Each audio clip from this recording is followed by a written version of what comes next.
So Nifty ಒಂದು ಚಾನಲಲ್ಲೇ trade ಆಗ್ತಾ ಉಂಟು. ಯಾವ ತನಕ ಇದು 24,500 450 ಈ ರೇಂಜೆಲ್ಲ ಬ್ರೇಕ್ ಡೌನ್ ಆಗಲ್ಲ ಆವ ತನಕ ನಾವು ಸೆಲ್ಲಿಂಗ್ ಪೊಸಿಷನ್ ಮಾಡಬಾರ್ದು. ಇಫ್ ಇನ್ ಕೇಸ್ ನೀವು ಮಾಡಿದ್ರು ಕೂಡ ಕ್ವಾಂಟಿಟಿ ಲೆಸ್ ಇಟ್ಟು ಮಾಡಿ. ಅಪ್ಸೈಡಲ್ಲಿ ಟಾರ್ಗೆಟ್ ನೋಡ್ಲಿಕ್ಕಾದ್ರೂ 25,000. ಯಾವ ತನಕ ಮಾರ್ಕೆಟು 25,000 ತನಕ ಹೋಗ್ತಾರೆ ಅಲ್ಲಿಂದ ಒಂದು ಶಾರ್ಟ್ ಪೊಸಿಷನ್ ಮಾಡ್ಲಿಕ್ಕೆ ಹೋಗಬೇಡಿ. ಇಫ್ ಇನ್ ಕೇಸ್ ಮಾರ್ಕೆಟ್ ಒಂದು 25,000 ಹತ್ರ ಹೋಗಿ ಒಂದು ನಮ್ಮ ಪ್ರಕಾರ ಪ್ಯಾಟರ್ನ್ ಏನಾದರೂ ಮಾಡಿ ಅಥವಾ ನಮ್ಮ ಸ್ಟ್ರಾಟಜಿ ಪ್ರಕಾರ ಏನಾದರೂ ಕ್ಯಾಂಡಲ್ ಮಾಡಿದರೆ ನಾವಿಲ್ಲಿ ಶಾರ್ಟ್ ಪೊಸಿಷನ್ ಮಾಡ್ಬೋದು. ಅಲ್ಲಿ ತನಕ ನಾವು ಏನು ಕೂಡ ಶಾರ್ಟ್ ಪೊಸಿಷನ್ ಮಾಡುವಾಗಿಲ್ಲ. ಫೈನ್. ಇಫ್ ಇನ್ ಕೇಸ್ ಅಪ್ಸೈಡಲ್ಲಿ ಕೂಡ ನೀವು ಪ್ಲ್ಯಾನ್ ಮಾಡಿದರೆ ಕ್ವಾಂಟಿಟಿ ಲೆಸ್ ಮಾಡಿಟ್ಟು ಪ್ಲ್ಯಾನ್ ಮಾಡಿ. ದಟ್ ಮೀನ್ಸ್ ನೀವು 10 ಕ್ವಾಂಟಿಟಿ ಪ್ಲ್ಯಾನ್ ಮಾಡಿದರೆ 5 ಕ್ವಾಂಟಿಟಿ ಪ್ಲ್ಯಾನ್ ಮಾಡಿ. ಇಫ್ ಇನ್ ಕೇಸ್ ನೀವು 5 ಕ್ವಾಂಟಿಟಿ ಪ್ಲ್ಯಾನ್ ಮಾಡೋದಾದರೆ 1 ಕ್ವಾಂಟಿಟಿ ಪ್ಲ್ಯಾನ್ ಮಾಡಿ, ಇಲ್ಲಾಂದರೆ ಅವಾಯ್ಡ್ ಮಾಡಿ. ಫೈನ್. ಪ್ರೀಮಿಯಮ್ ಕೂಡ ಜಾಸ್ತಿ ಆಗ್ತಾ ಉಂಟು ಬಿಕಾಸ್ ಮಾರ್ಕೆಟ್ ಏನೇ ಆದರೂ ಇವೆಂಟ್ ಇರಲಿ ಅಷ್ಟೊತ್ತಿಗೆ ವಿಕ್ಸ್ ಸ್ವಲ್ಪ ಜಾಸ್ತಿ ಆಗ್ತಾರೆ, ಆವಾಗ ಪ್ರೀಮಿಯಮ್ ಕೂಡ ಸ್ವಲ್ಪ ಜಾಸ್ತಿ ಆಗ್ತಾರೆ. ಫೈನ್. ಸೊ ಈಗ ನಾವು ನಾಳೆ ಹೇಗೆ ಟ್ರೇಡ್ ಮಾಡ್ಬೋದು? ಇಫ್ ಇನ್ ಕೇಸ್ ನಾಳೆ ಗ್ಯಾಪ್ ಡೌನ್ ಓಪನ್ ಆದರೆ ಫಸ್ಟ್ ಆಫ್ ಆಲ್ ಏನು ಕೂಡ ಟ್ರೇಡ್ ಸಿಗಲ್ಲ. ದಟ್ ಮೀನ್ಸ್ ಮಾರ್ಕೆಟ್ ಇಲ್ಲೇ ವಾಲಟೈಲ್ ಆಗುತ್ತೆ. ಸೆಲ್ಲರ್ಸ್ ಇಲ್ಲಿ ಕಾಲ್ ಶಾರ್ಟ್ ಮಾಡ್ತಾರೆ, ಇಲ್ಲಿ ಪುಟ್ ಶಾರ್ಟ್ ಮಾಡ್ತಾರೆ. ದೆನ್ ಮಾರ್ಕೆಟು ಸೆಕೆಂಡ್ ಹಾಫಲ್ಲಿ ಇಫ್ ಇನ್ ಕೇಸ್ ಇಲ್ಲಿಂದ ಬ್ರೇಕ್ಔಟ್ ಅಥವಾ ಬ್ರೇಕ್ ಡೌನ್ ಆದರೆ ಮಾತ್ರ ಮೊಮೆಂಟಮ್ ಇರೋ ಚಾನ್ಸಸ್ ಇರ್ತಾರೆ. ಫೈನ್. ಇಫ್ ಇನ್ ಕೇಸ್ ನಾಳೆ ಮಾರ್ಕೆಟು ಗ್ಯಾಪ್ ಅಪ್ ಓಪನ್ ಆಯಿತು, ಗ್ಯಾಪ್ ಅಪ್ ಓಪನ್ ಆದರೆ ಯಾರೆಲ್ಲ ಬೈ ಮಾಡಿದ್ದಾರೆ ಇವತ್ತು BTST ಯಾರೆಲ್ಲ ಬೈ ಮಾಡಿದ್ದಾರೆ ಅಥವಾ STBT ಎಲ್ಲ ಯಾರೆಲ್ಲ ಬೈ ಮಾಡಿದ್ದಾರೆ ಅವರೆಲ್ಲ ಫಸ್ಟ್ ಒಂದು ಪ್ರಾಫಿಟ್ ಬುಕ್ಕಿಂಗ್ ಮಾಡ್ತಾರೆ. ಆ್ಯಂಡ್ ನಾವಿಲ್ಲಿ ಸೆಲ್ಲಿಂಗ್ ಕೂಡ ಮಾಡ್ಬೋದು ಬಿಕಾಸ್ ಮಾರ್ಕೆಟ್ ಯಾವಾಗ ಒಂದು ರೌಂಡ್ ಲೆವೆಲ್ ಹತ್ರ ಓವರ್ ನೈಟಲ್ಲಿ ಓಪನ್ ಆಗ್ತದೆ. ದಟ್ ಮೀನ್ಸ್ ಇವತ್ತು 24,700 ಕ್ಲೋಸಿಂಗ್ ಕೊಟ್ಟಿದೆ, ತುಂಬ ಜನ ಬೈಯಿಂಗ್ ಮಾಡಿ ಹೋಗಿರ್ತಾರೆ. ಫೈನ್. ಸೊ ಯಾವಾಗ ಮಾರ್ಕೆಟು ಇಲ್ಲಿ ಓಪನ್ ಆಗ್ತಾರೆ ಇವರಿಗೊಂದು ಪ್ರಾಫಿಟ್ ಆಗ್ತಾರೆ ಆ್ಯಂಡ್ ಸೆಲ್ಲರ್ಸಿಗೆ ಕೂಡ ರೌಂಡ್ ಲೆವೆಲ್ ಇರ್ತಾರೆ. ಫೈನ್. ಸೊ ಯಾವತ್ತು ಮಾರ್ಕೆಟು ಗ್ಯಾಪ್ ಅಪ್ ಓಪನ್ ಆದ್ರ ಮೇಲೆ ರೌಂಡ್ ಲೆವೆಲ್ನ ಗ್ಯಾಪ್ ಅಪ್ ಓಪನ್ ಆಗಿ ಬ್ರೇಕ್ಔಟ್ ಆಗಲ್ಲ. ದಟ್ ಮೀನ್ಸ್ ಮಾರ್ಕೆಟ್ ಇವತ್ತು ಕ್ಲೋಸ್ ಆಯಿತು 24,700 ಹತ್ರ. ಕ್ಲಿಯರ್. ಸೊ ಯಾವಾಗ ಮಾರ್ಕೆಟು ಇಲ್ಲಿಂದ ಬ್ರೇಕ್ಔಟ್ ಆಯಿತು, ದಟ್ ಮೀನ್ಸ್ ಹೋಲ್ಡ್ ಮಾಡಿ ಒಂದು ಅರ್ಧ ಗಂಟೆ 1 ಗಂಟೆ ಹೋಲ್ಡ್ ಮಾಡಿ ಬ್ರೇಕ್ಔಟ್ ಆಯ್ತು ಅಂದರೆ ಆವಾಗ 25,000 ಬ್ರೇಕ್ ಮಾಡೋ ಚಾನ್ಸಸ್ ಇರ್ತದೆ. ಫೈನ್.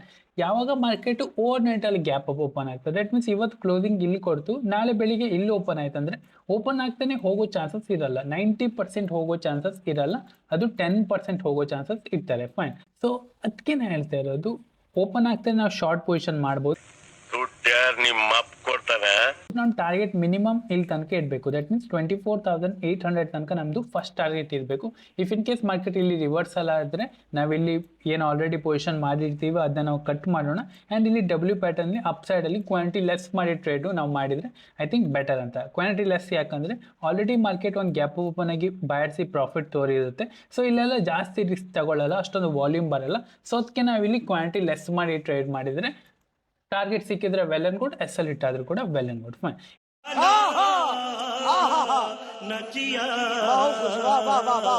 ಇಫ್ ಇನ್ ಕೇಸ್ ನಾಳೆ major gap down, that means 24,400 24,450 ಈ ರೇಂಜಲ್ಲೆಲ್ಲ ಓಪನ್ ಆದರೆ ಯಾರೆಲ್ಲ ಸೆಲ್ ಮಾಡಿರ್ತಾರಲ್ಲ ಅವರನ್ನು ಫಸ್ಟ್ ಪ್ರಾಫಿಟ್ ಬುಕ್ಕಿಂಗ್ ಮಾಡ್ತಾರೆ. ಆ್ಯಂಡ್ ನನ್ನ ಪ್ರಕಾರ ಅದೇ 5 ಮಿನಿಟ್ಸಲ್ಲಿ ಅಥವಾ ಅದೇ 10 ಮಿನಿಟ್ಸಲ್ಲಿ ಮಾರ್ಕೆಟ್ ಒಂದು ಪ್ಯಾಟರ್ನ್ ಮಾಡಿ ಅಥವಾ ರಿವರ್ಸಲ್ ಮಾಡಿ. ದಟ್ ಮೀನ್ಸ್ ಮಾರ್ಕೆಟ್ ಇಲ್ಲಿಂದ ಪ್ರಾಫಿಟ್ ಬುಕ್ಕಿಂಗ್ ಬಂದು ಅಲ್ಲಿಂದ ಮಾರ್ಕೆಟು ಫಾಲೋ ಥ್ರೂ ಹೋಗೋ ಚಾನ್ಸಸ್ ಇರ್ತಾರೆ. ಯಾಕಂದರೆ ಯಾರೆಲ್ಲ ಇಲ್ಲಿ ಆಲ್ರೆಡಿ ಬೈ ಮಾಡಿರ್ತಾರೆ ಅವರೆಲ್ಲ ಟ್ರ್ಯಾಪ್ ಆಗಿರ್ತಾರೆ. ಯಾರೆಲ್ಲ ಇಲ್ಲಿ ಬೈ ಮಾಡಿರ್ತಾರೆ ಇಲ್ಲಿ ಬೈ ಮಾಡಿರ್ತಾರೆ ಅವರೆಲ್ಲ ಏನು ಎಕ್ಸ್ಪೆಕ್ಟ್ ಮಾಡಿರ್ತಾರೆ ಸ್ವಲ್ಪ ಮಾರ್ಕೆಟ್ ಹೋಗ್ಬೋದು ಇಲ್ಲಿ ನಾವು ಪ್ರಾಫಿಟ್ ಬುಕ್ ಮಾಡೋ ಅಂತ, ಬಿಕಾಸ್ ಅವ್ರ ಫೇವರಲ್ಲಿ ಕ್ಲೋಸಿಂಗ್ ಕೊಟ್ಟಿದೆ. ಸೊ ಅದಕ್ಕೆ ಅವರು ಎಕ್ಸ್ಪೆಕ್ಟ್ ಇಟ್ಕೊಂಡು ಹೋಗಿರ್ತಾರೆ. ಸೊ ಯಾವಾಗ ಅವ್ರು ಅಗೇನ್ಸ್ಟಲ್ಲಿ ಓಪನ್ ಆಗ್ತಾರೆ ಅಲ್ಲಿಂದ ಮಾರ್ಕೆಟ್ ಸ್ವಲ್ಪ ಟ್ರ್ಯಾಪಿಂಗ್ ಮಾಡ್ತಾರೆ, ಅಲ್ಲಿಂದ ಸ್ವಲ್ಪ ಅವರಿಗೆ ವಾಲಟಿಲಿಟಿ ಕ್ರಿಯೇಟ್ ಮಾಡ್ತಾರೆ. ದೆನ್ ಮಾರ್ಕೆಟ್ ಇಲ್ಲಿಂದ ಫಾಲೋ ಥ್ರೂ ಬರ್ತಾರೆ.